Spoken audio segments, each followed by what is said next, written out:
I just want to pose the question today on this Resurrection Sunday. When was God at his best? When was God at his best? Now, when I examined what the term or the word best means, I simply concluded that the best means the highest standard that can be achieved. The highest standard that can be achieved, to be the top or on top of everything. When an athlete is at his or her best, they're at the top of their game, unbeatable, almost strategically perfect.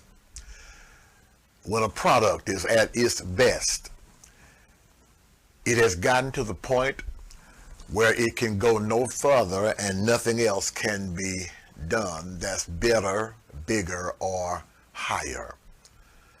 So in looking at this particular definition of the highest standard that can be achieved, I wondered on this day, when was God at his best? When was God at the top of the ladder? When was God at the top of everything and everybody that has ever existed or ever could exist? Well, let's look at it. Let's examine the instances whereby we know God, know and are acquainted with what he has done and is doing. Well, you may say, well, was God at his best in creation? The Bible says in Genesis 1:1, in the beginning, God created. Now, we were taught in school that there's a law of first mentions, meaning that if you want to find out or see anything or anyone in their best, you go back to when they are first introduced into Scripture, or when you first see them or first mention is made of them. And this is our first mentioning of God, or hearing the name or the word God. In the beginning, God created the heavens and the earth. God created the heavens. Was he at his best when he created the heavens? When you look at how meticulous and how strategic the world and the universe, the heavens are set up and constructed, how God, when he created the heavens, he took the sun and put it in the center of the universe, and then he surrounded it with 9 known planets: Jupiter, Venus, Mars, Saturn, Uranus, Neptune, Mercury, Pluto, and Earth. And how all of these planets are revolving constantly around this one set star, sun. And all of the planets get their lights from the sun. And because we are revolving and moving around the sun, it gives way to night and day every so many hours. When it is daytime in our lives, we are facing the sun. When it is nighttime, we are away from the sun. Nobody could set this up but God. Was he at his best? I mean, to set the sun in such a place that for the sun to be 93 million miles away from Earth, and to give off such a brilliance of light that if the sun were to move 1 degree away from us, we would freeze to death. But if the sun was to move 1 degree closer to us, we would literally go down in a burst of flames. Oh, was God at his best? When God created the heavens, when he sprinkled the night with things we call stars, and so many stars to be in the sky, that there are more stars in the sky than there are pebbles of sand on the earth. That's God. Was he at his best? In the beginning, God created. Oh my God. Can't you see this creative God creating the heavens and the earth? And the earth. I mean, how he lays out this beautiful pattern in the earth by carpeting the earth with grass, tacking it down, if you will, with flowers and all kinds of roses and daffodils and carnations and tulips and all of these beautiful sights on the earth. How he fixes it so that different temperatures in different regions gives about different lifestyles. Nobody could do that but God. And in doing so and laying it out so meticulously, was he at his best when he created the earth? Oh my God. I mean, look at how beautiful the earth is. I was privileged to travel out west week before last. And it amazed me as we came down to land on the West Coast, and I was able to look at the majestic mountains and how beautiful they were, and how some of the mountains literally rose above the clouds, and you could see the tips of the mountain above the clouds and then come down below the clouds and see the majesty of those mammoth mountains. Oh my God. And I thought about it as we were landing. Nobody can do this but God. Was he at his best? When God created the heavens and the earth, how he let rivers and streams and lakes and oceans and seas trickle down the side of mountains into valleys. Oh my God, how beautiful beaches are, that we can go and lay out on the sand, put our feet in the Pacific and in the Atlantic Ocean for enjoyment. God created the heavens and the earth. Was he at his best?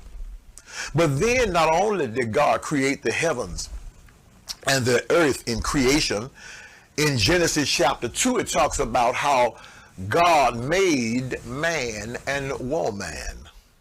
And I've got to admit that in looking at how he made man and created woman, he had to be at his best. How one day God could take dust, dirt, shape it, form it, make it. And he said, we're going to make man in our own image and after our likeness. That had to be God. Nobody could do this. We were not even around yet, okay? So God steps forth out of nothing, from nowhere, and says, let there be. And light came forth. Let there be. Animals came on the earth. Let there be. Sun, moon, stars. Let there be. But then he creates or makes man from the dust of the ground. How he meticulously lays out man's shape, his form, his structure. And then out of man, when he discovers that all of the other animals on earth, they are paired with something. All the horses got a mate. Even the fish in the sea, mates. Wolves, mates. Alligators, mates. Crocodile, mates. Everything and everybody had a mate except man. So God puts man to sleep, and nobody can do this but a God. And takes from him a rib. And from that rib, he creates or makes woman. Huh? Oh my God. Huh? No, that had to be God. Was he at his best? When he put man, Adam, the first man, Eve, the first woman, and put them in the garden with instructions that they could touch, they could eat, they could partake of every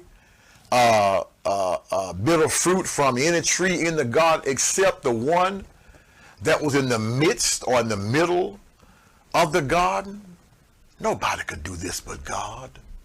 God gave man dominion over the earth. Nobody but God. Was he at his best when he created a man who could walk and talk? When he created a man who would control literally everything that's in the earth, a man that was smart enough, had the ingenuity enough, had the smarts to create medicine for the body, or to invent medicine for the body, and to be so knowledgeable of medicine and its functions and its directionality until he invented medicine whereby you could take medicine for your eyes, but they wouldn't affect your heart. You could take medicine for your heart, but wouldn't affect your kidneys. You can take medicine for your diabetes, but it wouldn't cause trouble in your back or cause trouble in your feet. I mean, God did this. Was he at his best when he gave man the knowledge to invent airplanes where you can travel, be in one place morning, another place afternoon, and then come and go to another place at night? Nobody can do this but God. My wife and I, one day, I never forget, some years ago, I woke up that morning and we were thinking about the goodness of God and how good God had been. And I said, listen, anywhere you want to go in the world today, we're going to get up and we're going to fly to that place today. We're going to go. So where you want to go? And she said, I've always wanted to go to Niagara Falls in Buffalo, New York. I said, okay, booked flight. We flew to Buffalo, had lunch, walked around, saw the sights, had a good time, and came back to Atlanta. Isn't that something? All within the span of 24 hours, able to take a plane, get up above the earth, fly to another city, and then come have lunch, eat dinner, come back. Oh my God. Nobody can do that, and nobody can make that possible but God. And when God did that, was God at his best? I mean, in order to make man and then give him a helpmeet called woman. And I thank God for women. I think, oh my God, I mean, nobody could create a woman but God. Loved them, couldn't do without them. A lot of people may not know it. I knew that there was a call of ministry of some sort on my life since I was 8 years old. And because I was in a Catholic school, you know, I had a strange upbringing. I grew up in a Baptist church. I went to a Catholic school and graduated from a Methodist college. Isn't that something? I mean, I got a little bit of it all in me, okay? And so because I was in a Catholic school, I wanted to be a priest. And I said, okay, I'm going to study for the priesthood. But then I discovered that priests were forbidden to be married. And I said, oh no, I can't do that. No. Because I believe that it's not good for a man to be alone. And I believe that God made woman for a man. Okay? And we're not to be alone. We're not to be by ourselves. There's a yearning, a burning, and a desire in the side of a man for a woman. Okay? And so I decided then, no, the priesthood was not for me. In fact, anywhere pretty much that women are not, I don't want to be. I've even said on one occasion that, listen, if I get to heaven and women are not there, I don't think I want to be around there long. I want to be, no. I thank God for creating. I thank God for making. I thank God for putting woman on earth. And oh, what a powerful human instrument a woman can be. And only God can do that. So was God at his best? Was God at his best when he made man? When God created the heavens and the earth? And when man and woman? Surely one would say God was at his best. Well, that's not when God was at his best. Really, preacher? Really, that's not when God was at his best. There are those who might suggest that the many miracles that were wrought at the hand or at his hands puts God at his best. Miracle after miracle, we see them throughout the Bible. In the Old Testament, how God provided deliverance for Moses and the children of Israel and allowed one man to lead over 6 million people out of Egypt into the wilderness on their way to the promised land. Was God at his best? When he provided strong leadership through that one man. And when they found themselves facing the Red Sea with no place to go, mountains and wildernesses all around them, Pharaoh's army coming on from behind, and the Red Sea in front of them, and how God instructed Moses to stretch out your rod. And when he stretched out his rod, the miraculous power of God took over and divided the waters on the right and the left and allowed over a whole nation of people, generation after generation, to walk through the Red Sea without their feet getting wet or muddy. They were able to walk across on dry ground, and then when they got across on the other side, when Pharaoh's army got ready to come through that same Red Sea, God closed it up and drowned a whole army. Was God at his best? Nobody but God could do that. Was he at his best? Oh my God. Some suggest that miracles place him at his best when Joshua, Moses' successor, gets the children of Israel to the promised land. But there is Jericho. The city of Jericho is walled up by an enormous wall, an inner wall and an outer wall. And God instructs Joshua to tell the people to simply march around that wall. Oh, come on, somebody. Once a day for 7 days. And then, or for 6 days rather, and then on the 6th or the 7th day, march around that wall 7 times. And when they marched around the wall 7 times, you know the story. And the trumpets blew, and they began to shout. The walls just literally crumbled before their eyes. Somebody will say that's God at his best. Was that when that was when God was at his best? Look at the miracle of Daniel in the lion's den, how he was able to sleep there all night long, and no harm came to him.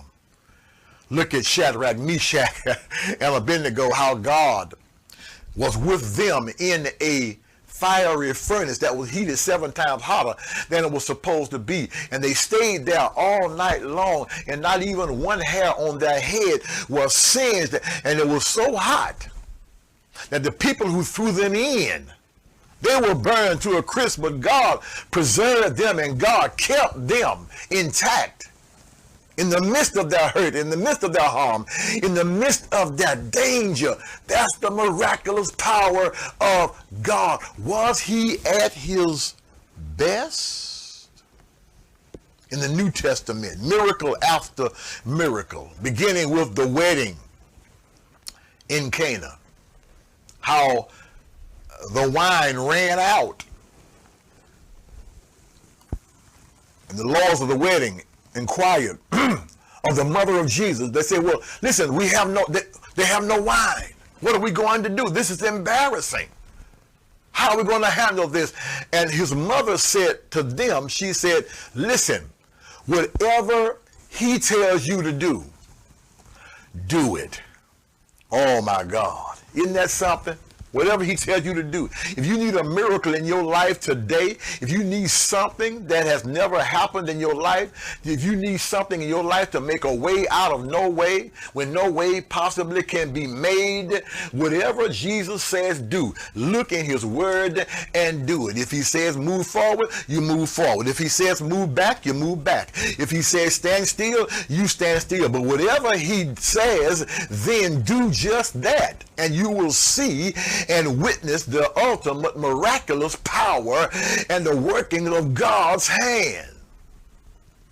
So they did as Jesus said, which was to fill 6 water pots with water. And as they filled the water pots, Jesus somehow changed that water into wine simply between the pouring in and the dipping out. Oh my God. Was he at his best? You would think so. When you look at the blind man in John chapter 9, blind from his birth, sitting on the roadside, can't see, begging for alms. My God, he was asking for alms, but God gave him eyes.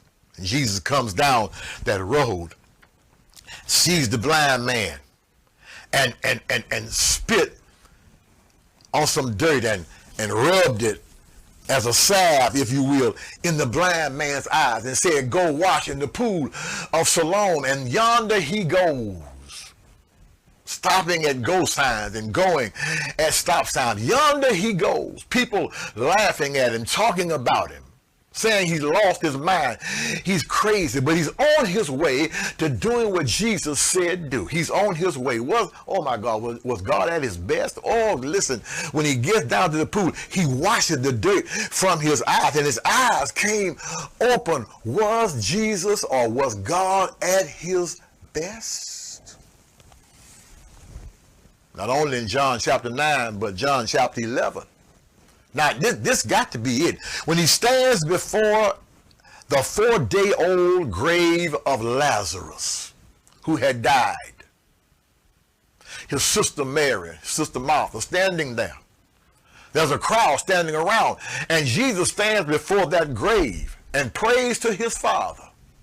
And he says, Lord, Father, this is not for me, but for those who are standing by. And he calls Lazarus one time. Now I know we sang in the psalm that he called him 3 times, and we be hollering, oh, Lazarus. But no. It was one time Jesus said, Lazarus, come forth. And when he said, Lazarus, come forth, the miraculous and melodious sound of his voice penetrated the stone wall of that grave, and Lazarus heard what Jesus had to say all the way in his resting place in eternity, and came back to earth. And Jesus said, listen, take away the stone.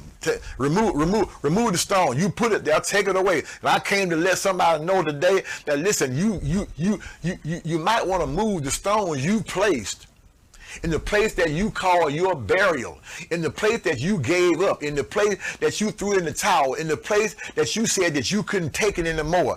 I come today to tell you it's resurrection morning. Remove the stone, take it away, and let God work, because before God can do something, there are some things you've got to do. There are some things you've got to take away. There are some things you've got to remove.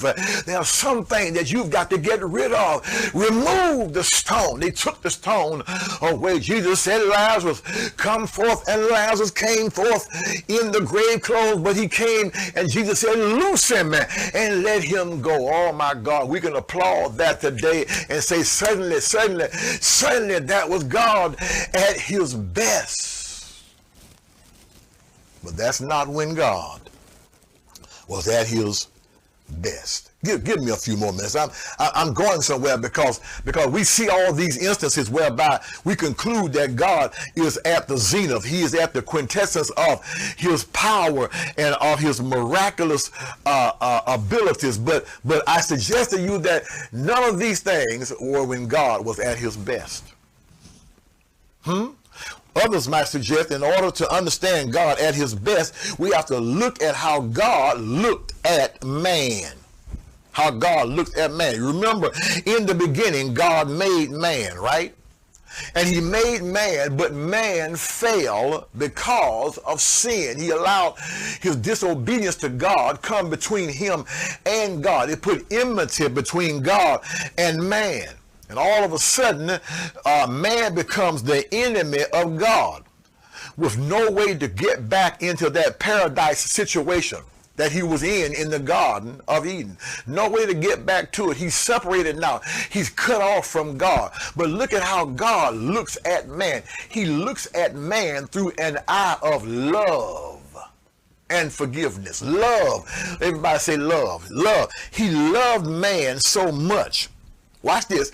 God so loved the world that he gave his only begotten Son, that whosoever would believe in him would not perish, but have everlasting life. Look at how God looked at man. He loved him, and he knew that in order for man to have a relationship with him in eternity, a sacrifice had to be made. A death had to be offered. A life had to be given. So God gave his Son. But now listen, you got to think about that a little further. Not only was God giving his Son, but by God being Jesus and Jesus being God, God was essentially giving himself.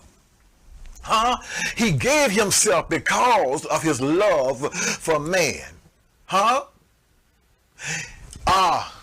God loved man so much that in so much as before man became a saint, before man became preachers and prophets and apostles and bishops, and before man became any of that, before man could become holy, Christ died for us when we were ungodly, when we were in sin, when we were doomed, damned, and destroyed to spend eternity in hell. He loved us so much that he sent his Son Jesus to die on the cross. He loved us that much. Was God at his best? Look at him. He died on a hill called Calvary. We celebrated it this week. Many churches have had the 7 last sayings of Jesus from the cross. He died on that cross. Was he at his best when he hung there, a bloody mess, nailed to a cross? Listen, a movie came out some years ago, and I just saw it for the first time. I couldn't bring myself to see it, called The Passion of Christ, The Passion. And a lot of people saw it when it first came out. I didn't see it. I was just able to look at it this past week, and I looked at that, and I literally cried. I shed tears. Now, I know that that's a production. I know that it's a movie. I understand. But thinking about the fact that he was beaten and how he was beaten, and thinking about the fact of how he was scourged and whipped, thinking about the unfair trial, thinking about the nails in his hands, thinking about the ridicule that he went through. And he went through it all because he loved me. You see, because of my sins, because of my wrongdoing, because of what I am and who I am and how I was born, that should have been me. That should have been us. That should have been us hanging on the cross. But Jesus bore it all because he loved us. And seeing him hang there with the crown of thorns on his head and nails in his hand, was he at his best? Was he at his best? Because greater love, come on somebody, have no man than this, than he laid down his life for a friend, and I'm a friend of God. Oh my God. He took him down. He died. Yes, he did. He died. He died. Hear me today. He died. They took him down and put him in a borrowed tomb. A borrowed grave, a borrowed tomb. And there he stayed all night the first night, all night the second night. But early on the third day morning, he got up with all power in his hand. And suddenly, as we celebrate today, can you say that God was at his best? Because a lot of people have gone in the grave. Moses went in the grave. Abraham went in the grave. But they're still there. Huh? Other gods have been in the grave. Buddha went in the grave. Confucius in the grave. Muhammad in the grave. None of them have come out. But Jesus died and came out of the grave alive. And I might add, he's alive today and forevermore. But was he at his best? No. Let's look a little further. Let's look a little further. Was he at his best when he exercises forgiveness? Because remember now, Peter, one of his disciples, when Jesus was being ridiculed and scourged and beaten and spat upon all night, Peter was spotted warming himself by the enemy's fire and was recognized as one of the disciples of Jesus. And they said, aren't you one of, and Jesus said, no. Peter said, no, I don't know him. I don't know him. And the Bible says he even began to curse and swear at the young lady who accused him of being a disciple of Jesus. And Jesus remembered that because Jesus told him beforehand, said, Peter, listen, you're talking about how much you care for me and how much you're going to follow me and how you're going to go with me to the end. But Peter, you're going to deny me 3 times before the cock crows even once. Peter denied him that night and felt the ultimate guilt. But when Jesus rose, and the women came to the grave to anoint his body and found that he was not there, he says to them, he says, go tell my disciples, watch this, and Peter. Make sure you tell him, because he's probably feeling down in the dumps. He's probably feeling like that I don't love him anymore. I don't care. I can't forgive him. Was God at his best when he offers forgiveness to Peter? Because when they get together, he simply said to Peter, Peter, do you love me? Peter said, Lord, you know I love you. Peter, do you love me? Lord, Peter, Lord, you know I love you. He said, well, feed my sheep, feed my lamb, feed them if you love me. He was saying to Peter, listen, all the things that you did, I've forgotten about it, and cast them into the sea of forgetfulness, where they will come up to trouble you no more in this world nor the world to come. Oh my God, was he at his best when he exercised love and forgiveness? Was he at his best when he created the heavens and the earth, man and woman? Was he at his best when he performed miracle after miracle in the Old and the New Testament? Was he at his best? I'm about to leave you now Was he at his best? Was he at his best when he died on a cross? When he died the substitutionary, ignominious death on Calvary? Was he at his best? Was he at his best when he rose from the dead and exercised not only just love, but he exercised forgiveness when he forgave Peter? Thus he forgives us as well. Was he at his best? No. Well, as I leave you, I got to get out of here now. My time is far spent. My time is up, and I thank you for y'all. When was God at his best? Well, let me tell you. In order for me to show you when God was at his best, you got to come with me down to Macon, Georgia, in the Lizard Chapel Baptist Church on Thursday before the fourth Sunday in August during Vacation Bible School. Oh, yes. A little boy named Aaron Jones Jr.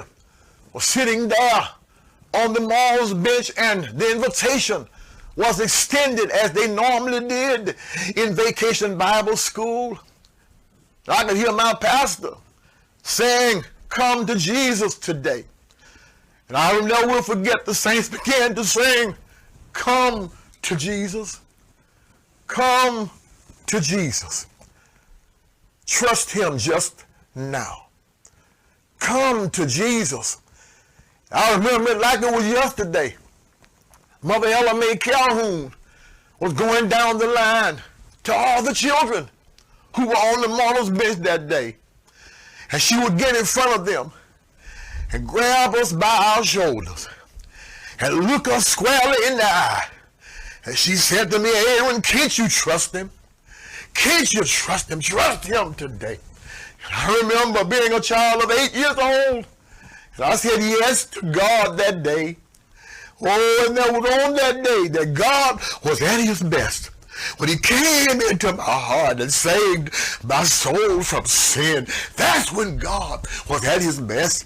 And I came today to let somebody know that God is at his best when he's saving those who are lost. God is at his best when he's paying the price for our salvation and our redemption.